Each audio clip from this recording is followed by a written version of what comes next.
Morning, good afternoon and good evening my dear students.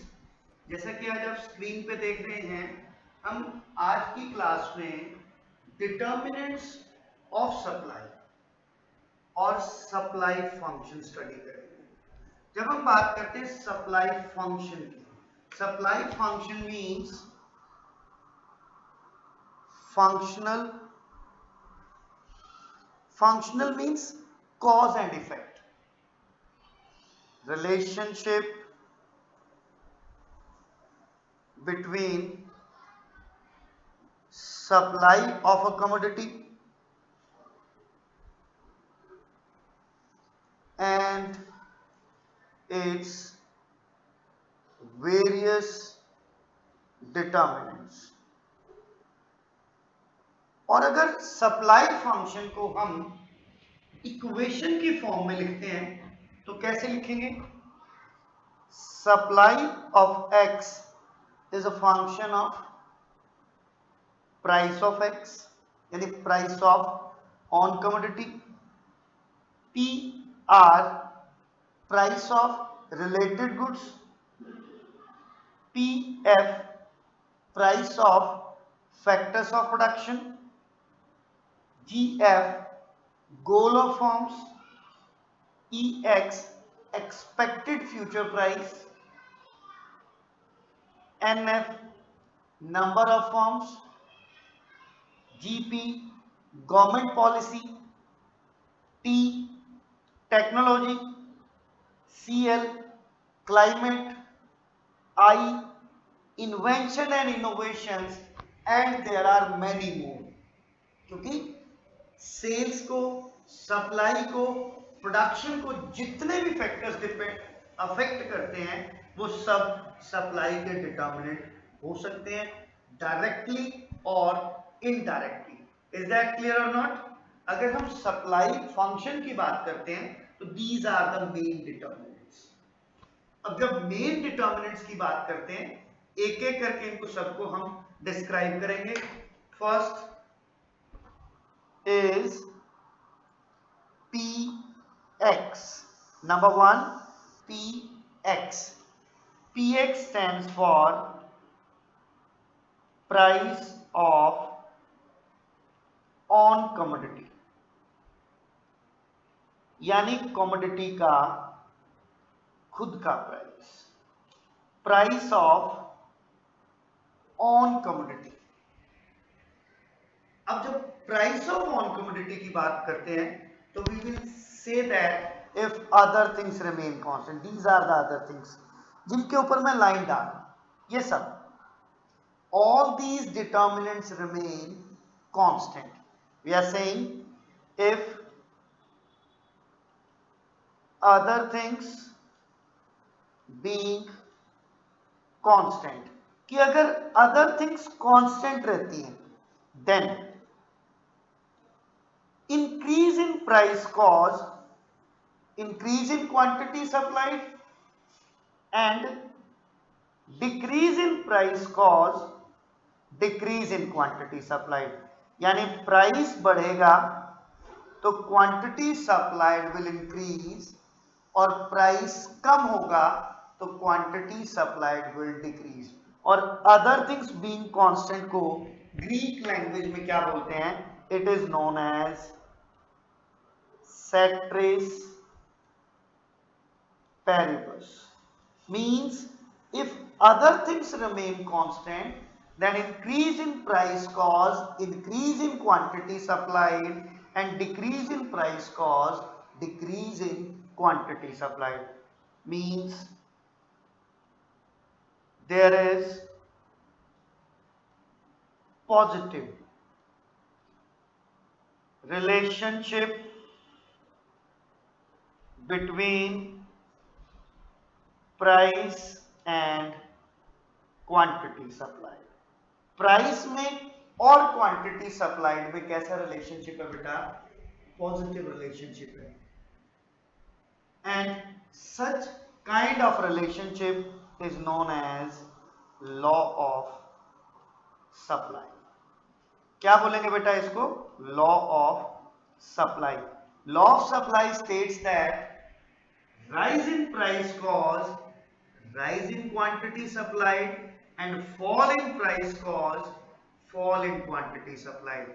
Means there is positive relationship between price and quantity supplied. Price में और quantity supplied में कैसा relationship है? Positive relationship है. This positive relationship is known as law of supply. Now we will study second. Second is PR. PR means price of related goods. अब यहां थोड़ा सा चेंज है. जब आप डिमांड पढ़ते हैं तो डिमांड में रिलेटेड गुड्स में we take two types of goods, substitute goods and complementary goods. While when we study supply we only take substitute goods. अब सर इसके पीछे लॉजिक क्या है? इसके पीछे लॉजिक ये है कि सब्स्टिट्यूट गुड्स दो हैं तो एक सेलर सेल कर सकता है, एक सेलर सप्लाई कर सकता है. बट कॉम्प्लीमेंट्री गुड्स की नेचर अलग अलग होती है. एक सेलर कई बार सप्लाई या प्रोड्यूस नहीं कर सकता. फॉर एग्जाम्पल कार और पेट्रोल सेम सेलर सप्लाई नहीं कर सकता. सिम और मोबाइल सेम सेलर सप्लाई नहीं कर सकता. दोनों की नेचर अलग अलग है. फैन और इलेक्ट्रिसिटी एक ही सेलर सप्लाई नहीं कर सकता. But substitute goods T, coffee, ceiling fan और टेबल फैन ये एक सेलर सप्लाई कर सकता है. और हम जब रिलेटेड गुड्स पढ़ते हैं in case of supply we take only substitute goods. अब सब्स्टिट्यूट गुड्स में rise in price of one या price of one will increase and quantity supplied of second will decrease. Price of one decrease, quantity supplied for second will increase. Confusion हो गया है ना sir? नहीं समझ नहीं आया. देखो, if price of T will increase, अगर अदर थिंग्स कांस्टेंट रहने पे टी का प्राइस इंक्रीज होता है तो सेलर के लिए टी सप्लाई करना मोर प्रॉफिटेबल है. In this case he will decrease the quantity supplied for coffee. Coffee की क्वांटिटी सप्लाइड कम कर देगा और क्योंकि टी का प्राइस बढ़ गया. And vice versa, when price of T will decrease now selling T is less profitable, he will increase quantity supplied of coffee. Price of tea will decrease. Now we can conclude that in related goods we take substitute, and in substitute negative price effect exists. क्या बोल रहे हैं? Negative price effect exists. Is that clear or not? अगर कोई problem है तो एक बार दोबारा सुन लीजिए कि टी का जब प्राइस बढ़ेगा तो अदर थिंग्स रिमेन कांस्टेंट की केस में सेलर को टी सेल करना ज्यादा प्रॉफिटेबल है तो वो कॉफी की क्वांटिटी सप्लाई डिक्रीज कर देगा एंड वाइस वर्सा. क्लियर है जी? अब आगे चलते हैं. Third is PF. PF stands for price of factors of production. PF stands for price of factors of production. We will study all these in a sequence. एक sequence में पढ़ते हैं. मैं आपको एक इक्वेशन के थ्रू समझाता हूं. If price of factors of production decreases, अगर factors of production का price decrease होता है then cost of production will decrease.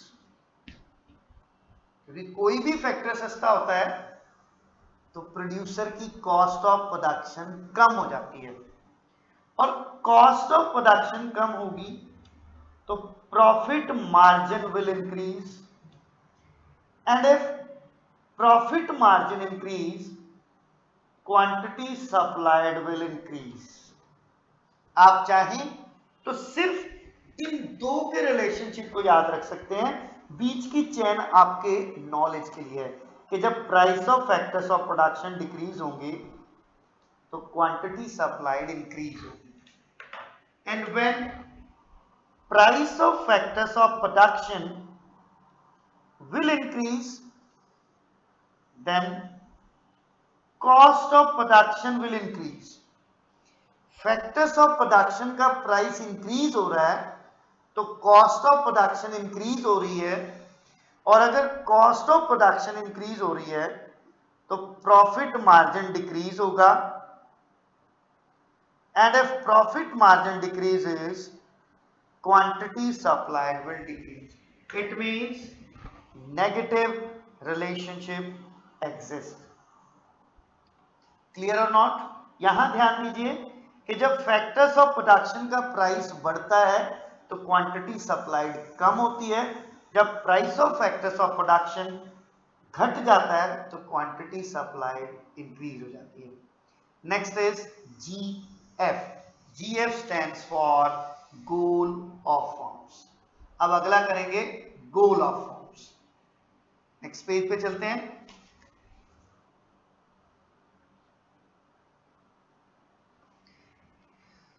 Fourth is GF, goal of forms. Girlfriend नहीं, goal of form, sorry, firm. A firm has two types of goals. First is profit maximization, and second is sales maximization. If firm has profit maximization goal, firm का profit maximization goal है, then positive relationship exists. Means price increase, quantity supplied increase, and price decrease, quantity supply decrease. Nutshell में क्या बोलेंगे कि if firm has profit maximisation goal, then rise in price cause rise in quantity supplied, and fall in price cause fall in quantity supplied. But if firm has sales maximisation goal, firm चाहती है revenue maximise हो, then on the same price more quantity supplied. Clear? ये firm के goal का case है। Next is fifth EX. EX stands for expectations. अब बेटा जब एक्सपेक्टेशंस की बात बोलता हूं, expectations of change in price in near future, क्या expectations हैं? expectations of change in price in near future. Now think like a seller. एक सेलर, एक प्रोड्यूसर, एक एंटरप्रेन्योर की तरह सोच के चलिए। दो तरह के एक्सपेक्टेशंस हो सकती हैं। First, rise in price in near future. Second is fall in price in near future. अब सोचिए, सेलर की तरह सोचिए, आपके पास क्या इंफॉर्मेशन है कि नियर फ्यूचर में प्राइस विल इंक्रीज। आपको अब सेल करने में कोई बेनिफिट नहीं है, कोई बेनिफिट नहीं है। Then what will we do, आप क्या करेंगे, आप एग्जिस्टिंग प्राइस पे क्वांटिटी सप्लाइड को डिक्रीज कर देंगे and seller will stock the commodity for near future. Seller क्या करेगा, क्वांटिटी सप्लाइड को डिक्रीज कर देगा और स्टॉक कर लेगा कमोडिटी को नियर फ्यूचर के लिए, क्योंकि पता है प्राइस बढ़ेगा और बढ़ने पे बेचना है, आज बेचने में फायदा नहीं है, फ्यूचर में बेचने में, नियर फ्यूचर में, यानी बहुत बड़ा रिस्क नहीं है, नियर फ्यूचर में एक्सपेक्टेशन है प्राइस के राइज होने की।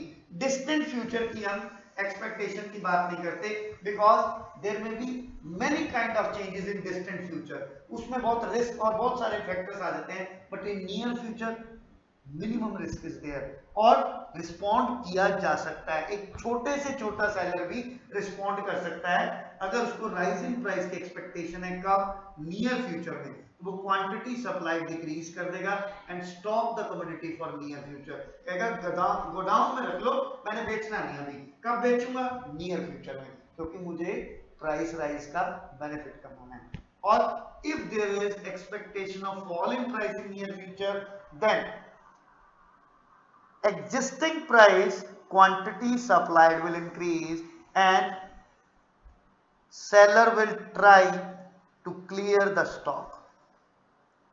स्टॉक क्लियर कर देगा क्योंकि अब बचा के रखेगा, तो प्राइस के घटने पे उसको फ्यूचर में लॉस होगा, और लॉस तो होने नहीं देना। अब स्टॉक क्लियरेंस निकालो निकालो, बेचो फटाफट, quantity supplied will increase. Sixth is NF, number of firms, NF, it means number of firms।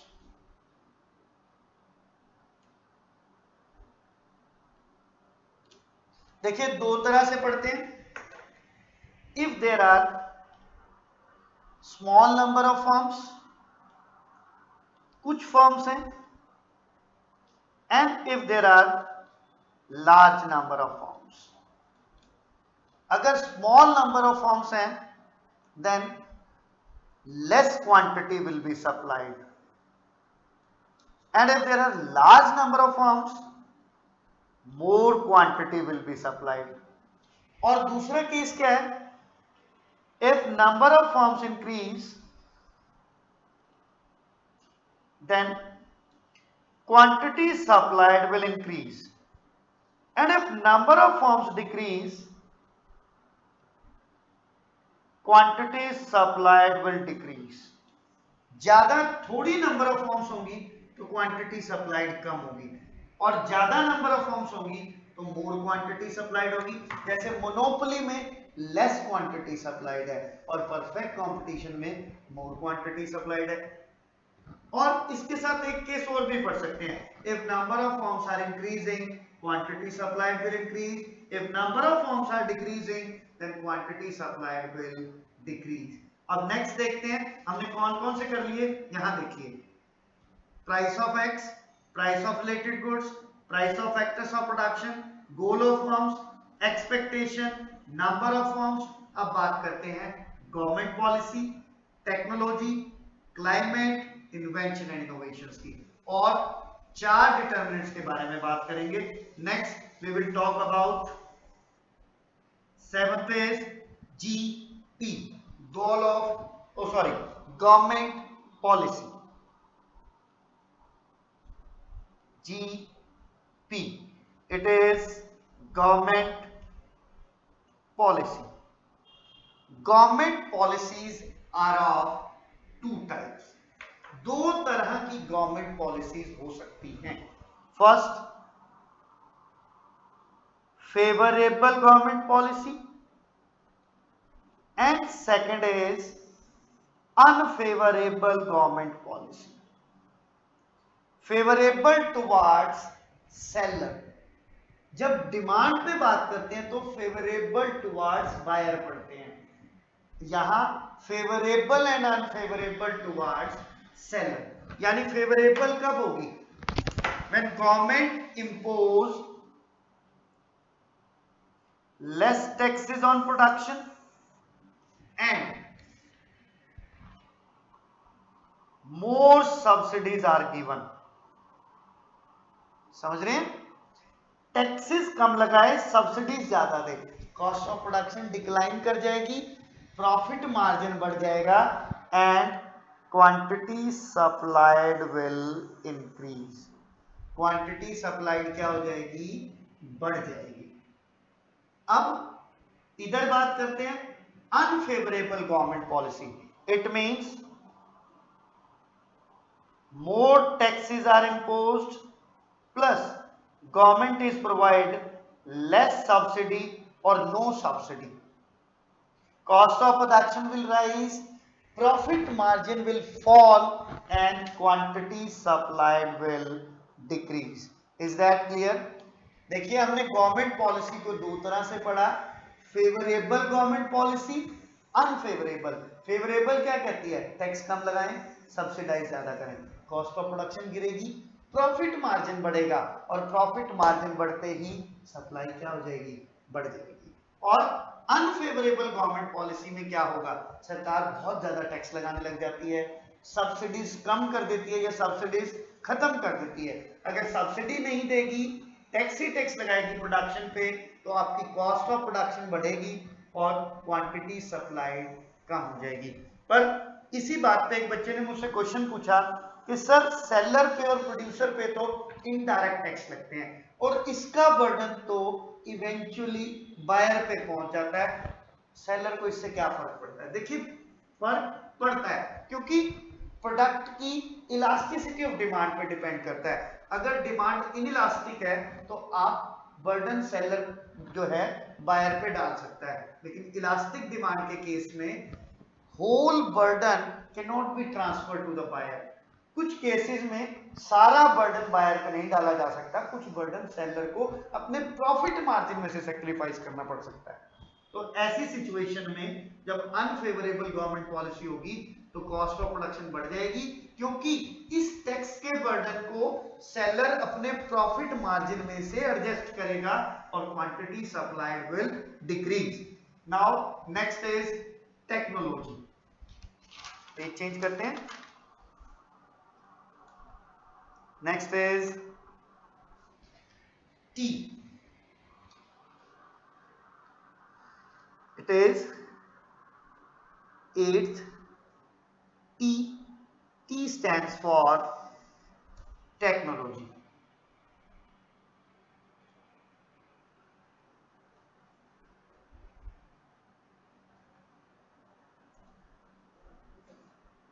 In technology, there may be two kinds of changes. First, improvement in technology और technology में भी obsolete. या तो technology improve कर जाएगी या फिर technology obsolete हो जाएगी। यानी there may be two kind of changes in technology, या तो टेक्नोलॉजी इंप्रूव करेगी या टेक्नोलॉजी ऑब्सोलीट हो जाएगी। There may be two kind of changes in the technology, improvement as well as obsolete. If there is improvement in technology, देखिए बच्चे अब है ना, एक इकोनॉमिस्ट की तरह सुनिए समझिए, आप टेक्नोलॉजी की इंप्रूवमेंट कब मानते हैं? मैं आपको बताऊं कब समझेंगे, जब रियल आउटपुट बढ़ेगा, कॉस्ट ऑफ प्रोडक्शन कम होगी, then there may B improvement in technology. देखिए एक सेलर क्या करता है, वो ट्रेड फेयर में जाता है, नई मशीन्स देखता है और जो एग्जीक्यूटिव्स हैं उनसे बातचीत करता है कि सर मुझे ये बताइए कि ये टेक्नोलॉजी जो है मेरे लिए बेनिफिशियल क्यों है। उसने कहा सर आपने पहले कौन सी मशीन लगा रखी है? मैंने कहा सर 100 एंड 100 मशीन लगा रखी है। कह रहे आप 8 घंटे चलाते हो, 200 यूनिट प्रोड्यूस करते हो, इतनी इलेक्ट्रिसिटी मिलती है लगती है, इतना रॉ मटेरियल लगता है, इतनी वेस्टेज होती है, इतने लेबर काम करते हैं। Yes of course.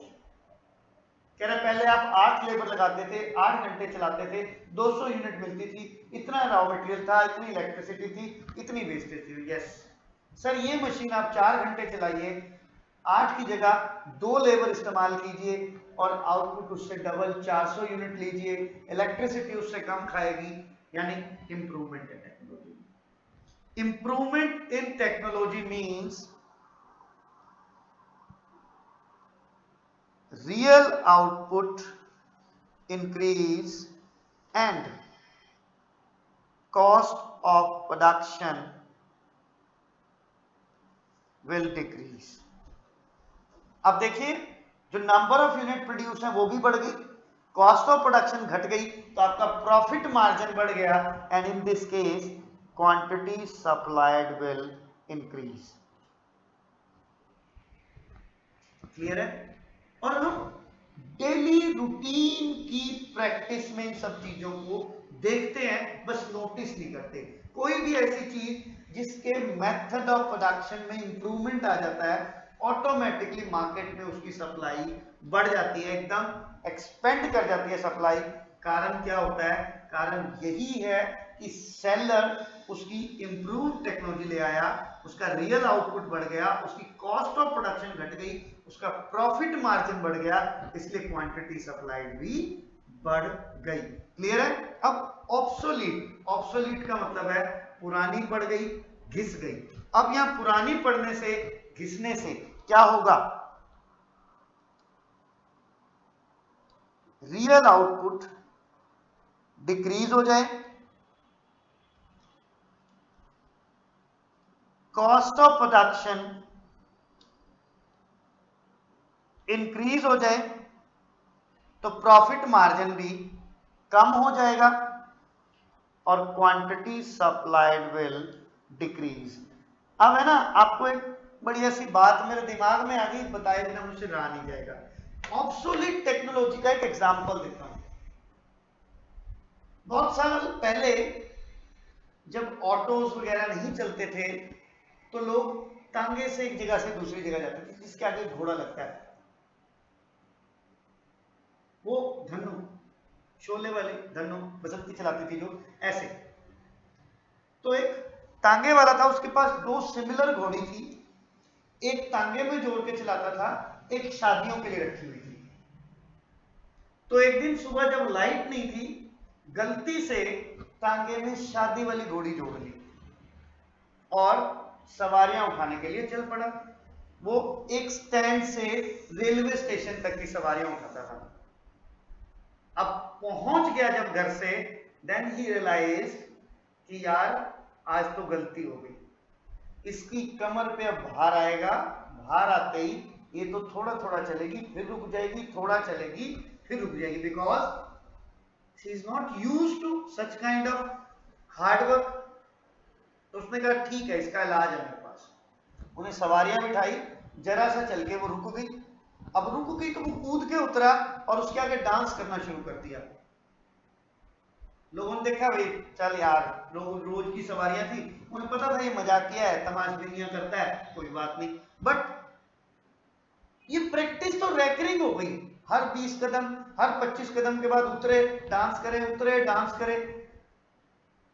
अब रिजल्ट क्या रहा? जहां 20 मिनट में पहुंचते थे वहां 35 मिनट लगे, एक दो सवारी रास्ते में उतर गई, रियल आउटपुट कम हो गया, कॉस्ट ऑफ प्रोडक्शन बढ़ गई, क्योंकि चारा उतना ही खाएगी, सवारियां कम उठाई। यही हाल आपकी ऑब्सोलीट टेक्नोलॉजी का है, शादी की घोड़ी जैसी मशीन हो जाती है, 20 यूनिट 50 यूनिट प्रोड्यूस करेगी, रूस के बैठ जाएगी, खराब हो जाएगी, फिर उसको ठीक करा, उसके आगे नाचते फिरो, फिर प्रोडक्शन करेगी, फिर खराब हो जाएगी, रियल आउटपुट कम हो जाएगा और कॉस्ट ऑफ प्रोडक्शन इंक्रीज हो जाएगी, प्रॉफिट मार्जिन कम हो जाएगा, क्वांटिटी सप्लाई कम हो जाएगी। यानी ऑब्सोलीट टेक्नोलॉजी मींस शादी की घोड़ी जैसी हो जाती है। अब मेरे हिसाब से आपको टेक्नोलॉजी भूलना नहीं चाहिए। नेक्स्ट अगर हम बात करते हैं, CL stands for climate and weather conditions।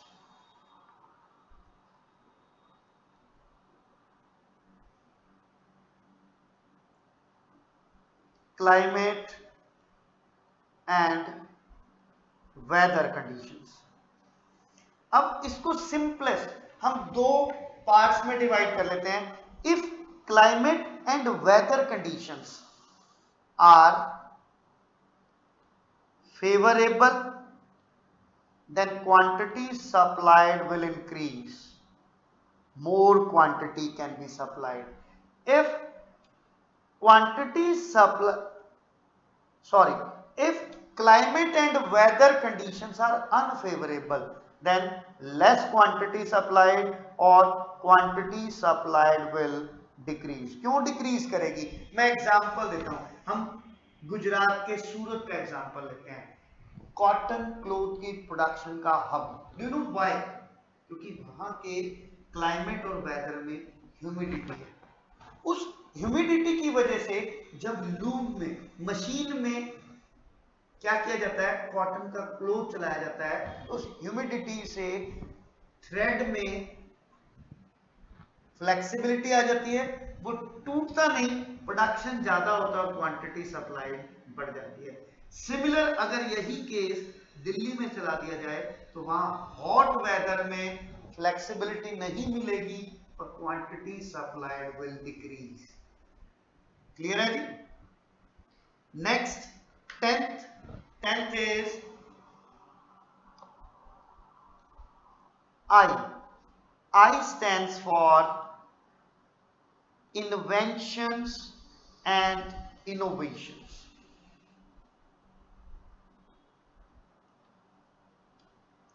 अब देखिए, invention and innovations, more invention and innovations, more technological development, quantity supplied increase, more quantity supplied will be there. And if less invention and innovations, less technical development, more technology, obsolete cases, quantity supplied will decrease or there may be less quantity supplied. So बेटा आज हमने 10 determinants किए, किसके? Quantity supplied के determinants पढ़े।